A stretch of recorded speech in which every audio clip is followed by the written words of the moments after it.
Hello, हाय, नमस्कार। मैं हूं संजय अग्रवाल और आज हम एक ऐसी विधा की बात कर रहे हैं जिसके बारे में पहले भी मैंने आपसे बात की है, लेकिन कुछ बातें अधूरी रह गई थीं, इसलिए उस विधा के बारे में एक बार फिर से मैं आपसे बात करूंगा। और ये वो विधा है जो किसी भी पत्रकार, किसी भी जर्नलिस्ट, किसी भी एंकर, चाहे वो रेडियो हो, टीवी हो, डिजिटल हो, प्रिंट हो, उसके लिए बहुत ही ज़रूरी है कि उसके पास ये स्किल हो। क्योंकि बिना इस स्किल के, बिना इस टूल के आपका जर्नलिज्म का या एंकरिंग का या ब्रॉडकास्टर का जो करियर है वो टेक ऑफ नहीं कर सकता है।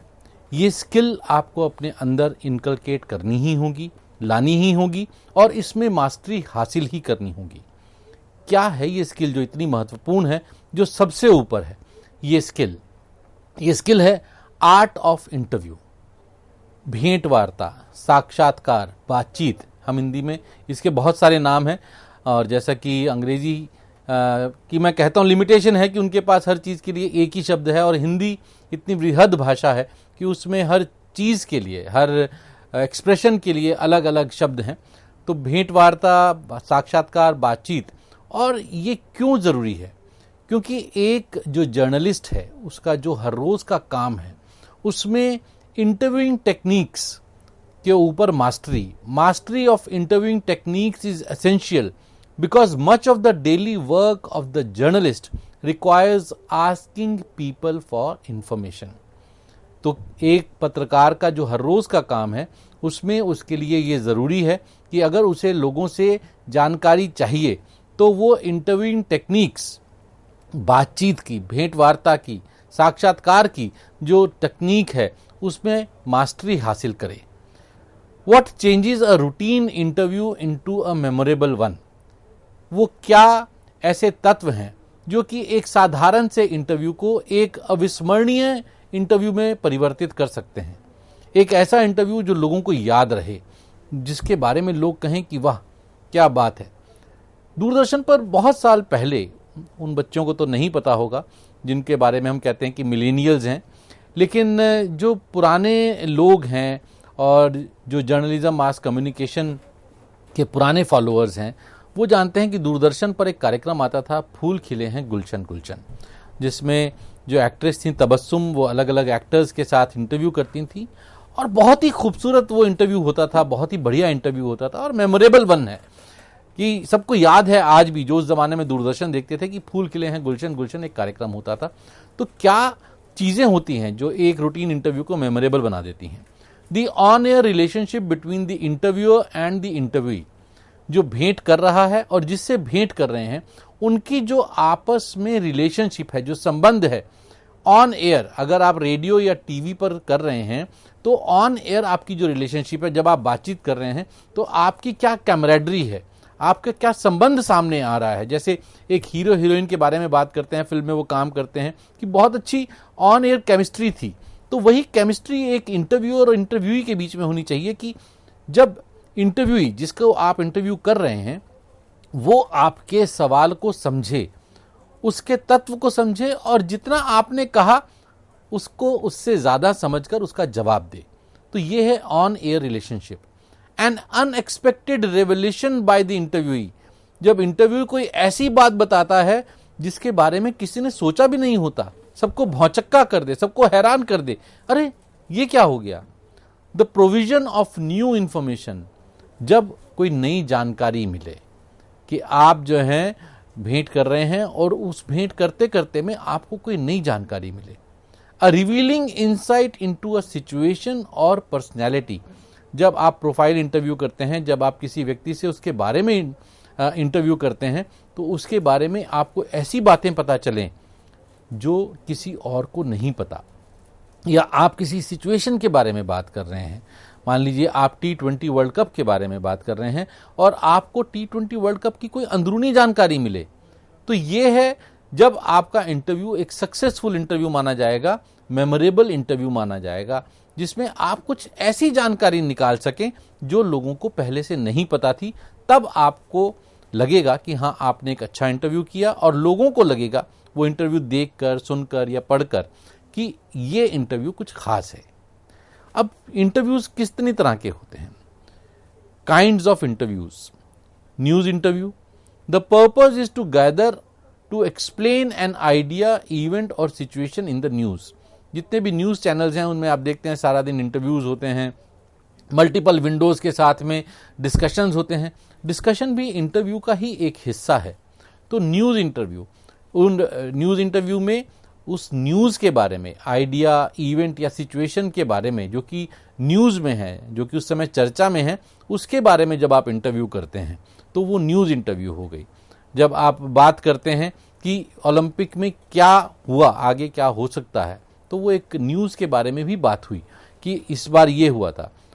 अर्जुन अवार्ड्स, खेल रत्न पुरस्कार अभी अभी घोषित हुए हैं हाल ही में, और उसमें जो है किस किस को मिला, क्या सही मिला, क्या किसको मिलना चाहिए था, तो ये एक न्यूज इंटरव्यू हो गया। उसके बाद profile interview, the focus is on an individual.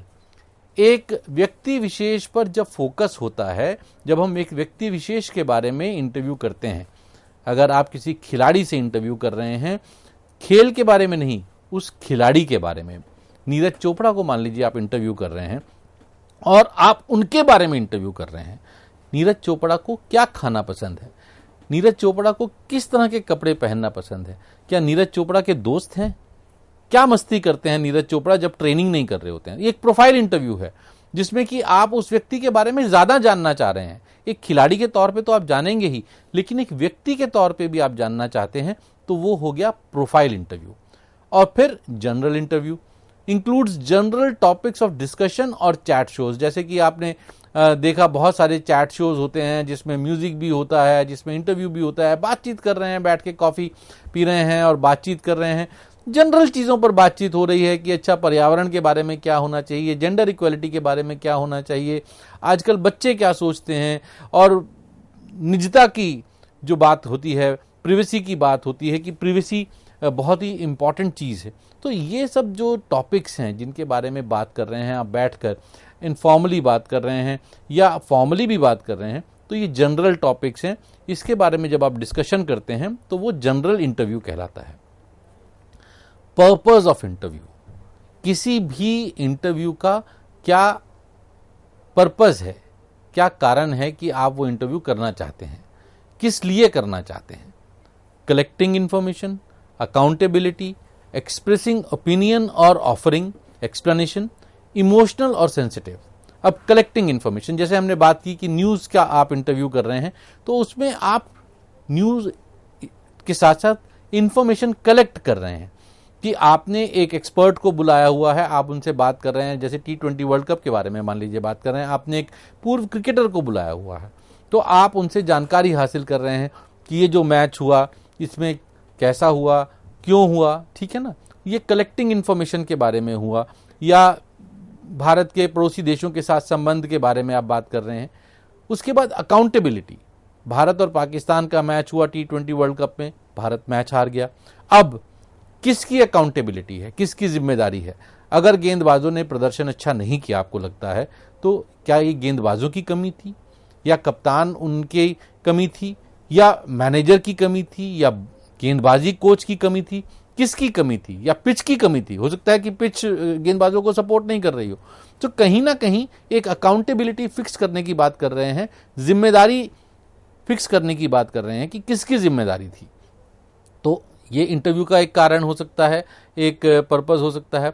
Expressing opinion और ऑफरिंग एक्सप्लेनेशन, अब इसमें जो है अकाउंटेबिलिटी में आपने मान लीजिए कप्तान से बात की, या गेंदबाज से बात की, या कोच से बात की, लेकिन ओपिनियन एक्सप्रेस करने के लिए और एक्सप्लेनेशन ऑफर करने के लिए आपने किसी पूर्व क्रिकेटर को बुला लिया, और वो अपना ओपिनियन दे रहे हैं कि नहीं, गेंदबाजों ने सही लेंथ एंड लाइन पर गेंदबाजी नहीं की, दिशा सही नहीं थी, उनकी गेंद की लंबाई ठीक नहीं थी, या ठीक माइंडसेट में नहीं थे। तो ऐसी बहुत सारी चीजें हैं जो कि एक पूर्व क्रिकेटर जिसके बारे में अपनी राय दे सकता है, तो राय हासिल करने के लिए भी आप इंटरव्यू कर सकते हैं।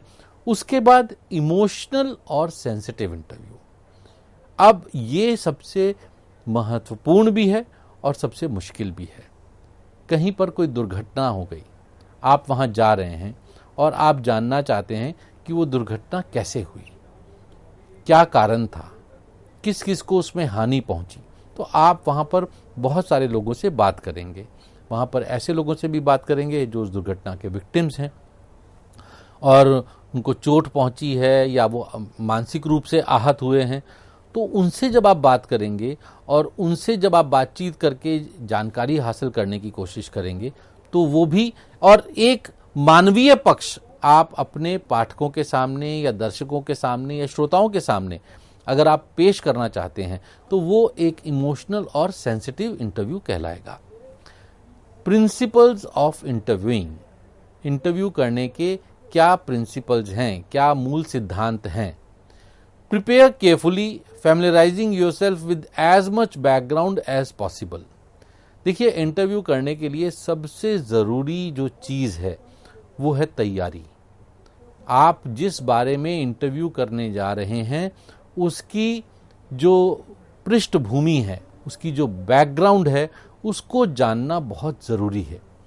मान लीजिए आप एक क्राइम रिपोर्टर हैं और आप जो है किसी क्राइम के बारे में कवरेज करने जा रहे हैं और कहीं पर क्राइम हो गया, तो उसकी बैकग्राउंड जानना ज़रूरी है कि ये जो है इलाका, क्या यहाँ पर ये क्राइम होते रहते हैं, या ये इलाके में कभी क्राइम नहीं हुआ तो इस बार क्राइम हुआ तो क्यों हुआ।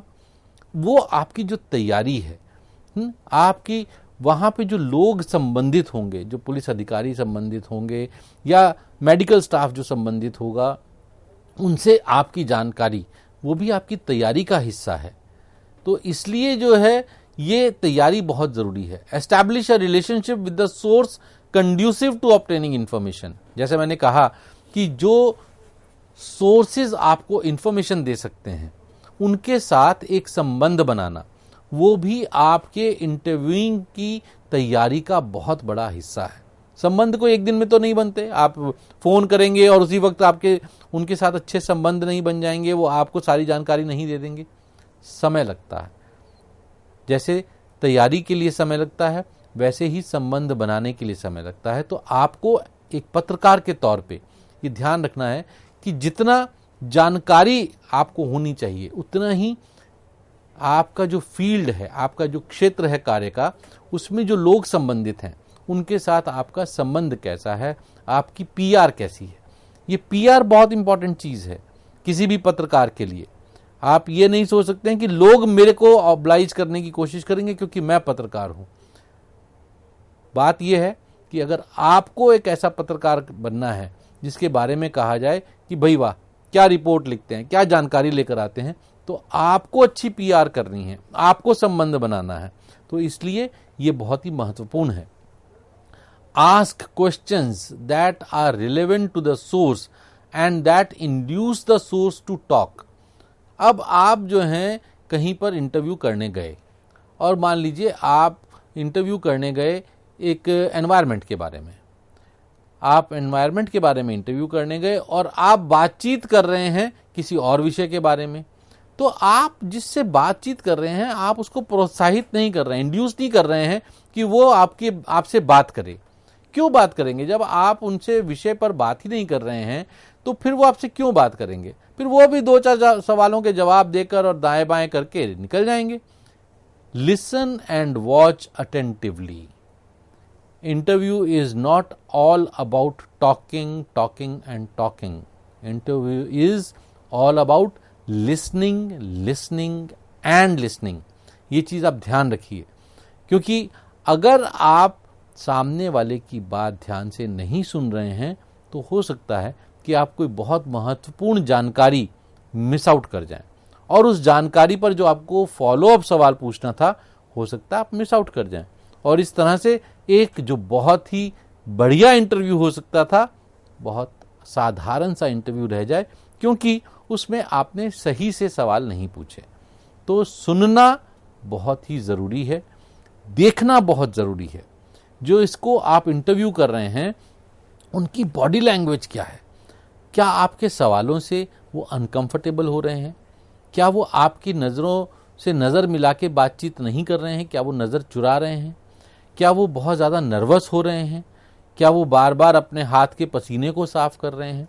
ये सब चीज़ें एक पत्रकार के लिए बॉडी लैंग्वेज को समझना बहुत ज़रूरी है, क्योंकि उसी से आपको पता चलता है कि आपके सवालों का सामने वाले पर क्या असर हो रहा है, और जो असर हो रहा है उसी के हिसाब से आप अपने इंटरव्यू को आगे बढ़ाते हैं। तो लिसन एंड वॉच अटेंटिवली बहुत ज़रूरी है। उसके बाद इंटरव्यू करने से पहले आपको अपने आप से कुछ सवाल पूछने चाहिए। What do I want to get out of this interview? मैं ये इंटरव्यू क्यों करना चाहता हूँ? सिर्फ इसलिए क्योंकि मेरे को अपनी स्टोरी में डालना है? कई बार ऐसा भी होता है कि आपको सिर्फ औपचारिकता के तौर पर कुछ इंटरव्यू करने हैं, आपके पास सारी जानकारी है, लेकिन क्रेडिबिलिटी ऑफ द स्टोरी को बढ़ाने के लिए आपको करना है। लेकिन ये बहुत ही कम प्रतिशत है जब ऐसा होता है। ज़्यादातर जो इंटरव्यू हैं उसका कोई ना कोई फोकस होता है, कोई ना कोई ख़ास बात होती है। तो मैं इस इंटरव्यू का क्या, मेरा मंजिल क्या है, मैं क्या हासिल करना चाहता हूँ या चाहती हूँ, वो ज़रूरी है। Do I have a focus for the interview? इस इंटरव्यू से मैं ये हासिल करना चाहता हूँ, लेकिन उसको करने के लिए मेरा फोकस क्या है? बहुत सारी चीज़ें हो सकती हैं। आप एक जो है किसी भी कार्यकर्ता से, मान लीजिए सामाजिक कार्यकर्ता से बातचीत करने जा रहे हैं और आप उनसे ये जानना चाहते हैं कि जेंडर इक्वेलिटी पे क्या काम हो रहा है, मान लीजिए, ठीक है। अब आपका जो पर्पस है वो है कि क्या काम हो रहा है, आपका फोकस है जेंडर इक्वेलिटी। अब आता है do I have a plan? अब मैं क्या हासिल करना चाहता हूं मुझे पता है, मेरा विषय जो है उसका फोकस क्या है वो पता है, लेकिन क्या मेरे पास प्लान है? क्या मेरे पास सवाल तैयार हैं? क्या मेरे पास जानकारी है? क्या अगर वो कोई गलत जानकारी दें या अगर वो कोई गलत बात कहें तो क्या मेरे पास उसके लिए काउंटर क्वेश्चन है, या मैं जो वो बता रहे हैं उससे और आगे बढ़कर उनसे कुछ हासिल कर सकता हूं? तो do I have a plan? बिना प्लान के इंटरव्यू करने जाना मतलब बिना पैड बांधे हुए बैटिंग करने जाना, तो टांग टूटनी निश्चित है। तो इसी तरह से बिना प्लान के इंटरव्यू करने जाएंगे तो निश्चित तौर पर आपकी संभावनाएं फेल होने की बहुत ज़्यादा हो जाएंगी। उसके बाद एक अच्छा इंटरव्यू दो चीज़ों पर निर्भर करता है। परसिस्टेंट, प्रतिबद्ध हैं क्या आप? प्रतिबद्धता है, निरंतरता है, प्रिपरेशन है, क्या है ये दोनों चीज़ें? पहले हम परसिस्टेंस की बात करते हैं कि अब आप एक इंटरव्यू करना चाहते हैं और उसके बारे में मान लीजिए आप किसी बहुत बड़े अधिकारी से बातचीत करना चाहते हैं, या आप किसी बहुत बड़े कलाकार से बातचीत करना चाहते हैं। मान लीजिए अभी रजनीकांत साहब को दादा फाल्के अवार्ड मिला, आप उनसे बातचीत करना चाहते हैं, उनसे इंटरव्यू करना चाहते हैं। अब ऐसा तो नहीं होगा कि आप फ़ोन करेंगे और आपको उसी वक्त जो है अपॉइंटमेंट मिल जाएगी। मुश्किल है, कभी ऐसा भी हो सकता है, लेकिन जितने बिजी रजनीकांत साहब हैं और जितना उनका टाइट शेड्यूल रहता है उसमें हो सकता है कि वो आपको कहें कि नहीं आप 2 दिन बाद फ़ोन कीजिए या अगले हफ्ते फ़ोन कीजिए। अब ऐसा नहीं होना चाहिए कि आपने सोचा कि मुझे इंटरव्यू करना है, आपके पास एक विषय है जिसके बारे में आप उनसे बातचीत करना चाहते हैं, लेकिन एट द सेम टाइम आप में फॉलो अप करने की इच्छा नहीं है, परसिस्टेंस नहीं है, आप जो है पीछा नहीं कर सकते हैं। एक हफ्ता का है, एक हफ्ते बाद फ़ोन कीजिए, मेल कीजिए, रिमाइंडर्स कीजिए, पीआर का इस्तेमाल कीजिए, उनके पर्सनल स्टाफ के साथ पीआर बनाइए। तो ये सब परसिस्टेंस, आपको लगातार कोशिश करते रहना है, तब आप जो है एक अच्छा इंटरव्यू कर पाएंगे। और परसिस्टेंस का मतलब ये भी है कि तैयारी लगातार आपको करनी है। अगला पी जो है प्रिपरेशन है, तो प्रिपरेशन जो है वो परसिस्टेंस का हिस्सा है कि आपकी तैयारी लगातार होनी चाहिए। और तैयारी जो है वो सिर्फ सजना धजना नहीं है, तैयारी है पढ़ाई। आजकल तो बहुत आसान है, आपके पास सर्च इंजन हैं, आप गाड़ी में बैठे इंटरव्यू करने जा रहे हैं और सर्च इंजन पे आपने डाला रजनीकांत साहब के बारे में, आ गया आपके पास पूरा लेखा जोखा, लेकिन वो पूरी जानकारी नहीं है।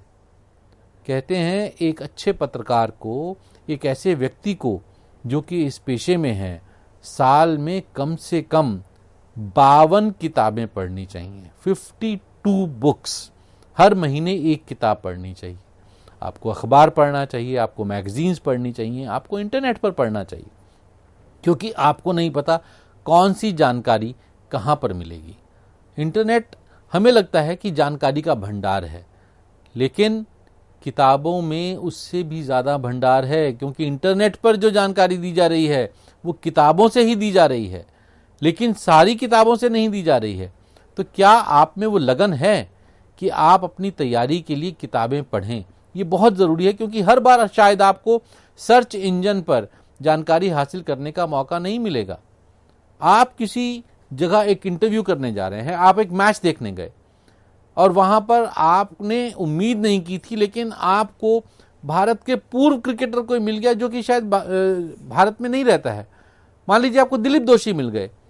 अब आपने अगर पढ़ा ही नहीं है, क्योंकि वो आपके ज़माने के क्रिकेटर नहीं हैं, आप क्रिकेट के पत्रकार हैं, लेकिन आप क्रिकेट के बारे में पढ़ते नहीं हैं, आप सिर्फ आजकल के क्रिकेटर्स के बारे में पढ़ते हैं और आपको लगता है कि आपका काम हो गया। नहीं, इतिहास बहुत ज़रूरी है। एक पत्रकार के लिए इतिहास बहुत ज़रूरी है। तो इसलिए आपको पुराने भी खिलाड़ियों के बारे में तैयारी हमेशा रखनी है, क्योंकि पता नहीं कब, कहते हैं ना कि कब नारायण मिल जाए पता नहीं है, तो इसी तरह से कब आपको एक अच्छी स्टोरी मिल जाए ये पता नहीं है, लेकिन वो स्टोरी आपको तभी मिलेगी जब आपकी अच्छी तैयारी है। अगर आपकी तैयारी अच्छी नहीं है तो आपको कोई भी मिल जाए, आप उसको अच्छी स्टोरी में कन्वर्ट नहीं कर पाएंगे। Listen, listen and listen. मैंने पहले भी कहा, सुनना बहुत जरूरी है। Be an active listener, be very present during your interview. Do not become so preoccupied with looking at your list of questions that you miss something the interview says which calls for a follow-up question. आप interview के लिए सवाल तैयार करके गए और पता चला कि आपने पहला सवाल पूछा, उसके बाद आप देख रहे हैं अपनी पर्ची में कि मुझे अगला सवाल क्या पूछना है, और आप ध्यान से नहीं सुन रहे हैं कि सामने वाले ने क्या कहा। अब अगर सामने वाले ने आपको नहीं बताया, जो है आपने नहीं सुना ध्यान से, आप मिस कर जाएंगे। मैं बहुत सारे ऐसे इंटरव्यूज़ किए हैं, सैकड़ों इंटरव्यूज़ किए हैं मैंने अपनी प्रोफेशनल लाइफ में, और मैं जानता हूं कि अगर आप ध्यान से नहीं सुनेंगे तो छोटी से छोटी चीज़ कभी कभी आप मिस कर जाते हैं। मैंने पहले भी एक उदाहरण दिया था कि हॉकी इंडिया के पूर्व अध्यक्ष जो थे, उनसे एक इंटरव्यू करते हुए पता चला कि एक साइकोलॉजिस्ट हायर किया गया था भारतीय हॉकी टीम के लिए, लेकिन जब ओलंपिक में टीम गई तो वो साइकोलॉजिस्ट उनके साथ नहीं था। अब अगर मैं उनको इंटरव्यू कर रहा हूं और मैं उनके ऑरा से बहुत प्रभावित हो जाऊं और मैं पूरा जो एनवायरनमेंट था उनके घर से उससे प्रभावित हो जाऊं और सिर्फ ये सोचूं कि जो मैं लिख के लाया हूं वही पूछूंगा, तो जब उन्होंने ये बताया कि साइकोलॉजिस्ट वहां नहीं था, मैं ये इंफॉर्मेशन मिस कर सकता था, क्योंकि मैं ध्यान नहीं दे रहा था। मेरा ध्यान जो है वो अपने आसपास के वातावरण पर था, अपनी पर्ची पर था जिसमें मैंने सवाल लिखे हुए हैं। तो इसलिए सुनना बहुत ज़रूरी है, ध्यान देना बहुत ज़रूरी है। इसके अलावा आप कहाँ इंटरव्यू कर रहे हैं, location, choose the best place, decide if it is best to interview by phone और इन पर्सन। आप फोन पे इंटरव्यू करेंगे या इन पर्सन इंटरव्यू करेंगे सामने जाकर। अच्छा तो यही होता है कि सामने जाकर इंटरव्यू करें, क्योंकि उसमें जो स्पॉन्टेनिटी आती है वो अलग चीज़ है। If you have a choice, think about where might be the best place to do the interview. अगर ये चॉइस है आपके पास कि आप कहाँ इंटरव्यू कर सकते हैं, तो आप ऐसी जगह चुनिए जहाँ थोड़ी शांति हो, जहाँ पर आप आराम से बातचीत कर सकें, आपको समय मिल सके। तो ये जो लोकेशन चूज करना है ये बहुत ही ज़रूरी है। और अपने इंटरव्यू को, मेक योर इंटरव्यू कंफर्टेबल। जब आप इंटरव्यू की शुरुआत करते हैं तो अपने जो सामने आपके एक्सपर्ट है उसको थोड़ा सा कंफर्टेबल कर दीजिए। उनसे जब बातचीत करें तो उनको कंफर्टेबल कीजिए, इधर उधर की सवालों से शुरुआत कीजिए। सीधा आप बड़े सवाल मत पूछिए, छोटे मोटे सवाल पूछिए, और उसके बाद जब आपको लगे कि हाँ अब वो रिदम में आ गए, क्योंकि कुछ लोग माइक्रोफोन या टीवी देखकर घबरा जाते हैं या इंटरव्यू दे रहे हैं ये सोचकर घबरा जाते हैं, तो उनको थोड़ा सा कंफर्टेबल करना ज़रूरी है। तो मेक योर इंटरव्यू कंफर्टेबल, ये बहुत ज़रूरी है। और इसके अलावा इंटरव्यू करने के लिए आप में क्या क्या खूबियाँ होनी चाहिए, क्या क्या तैयारियाँ होनी चाहिए, ये अभी हम जानेंगे अपने इसी लेक्चर के अगले भाग में।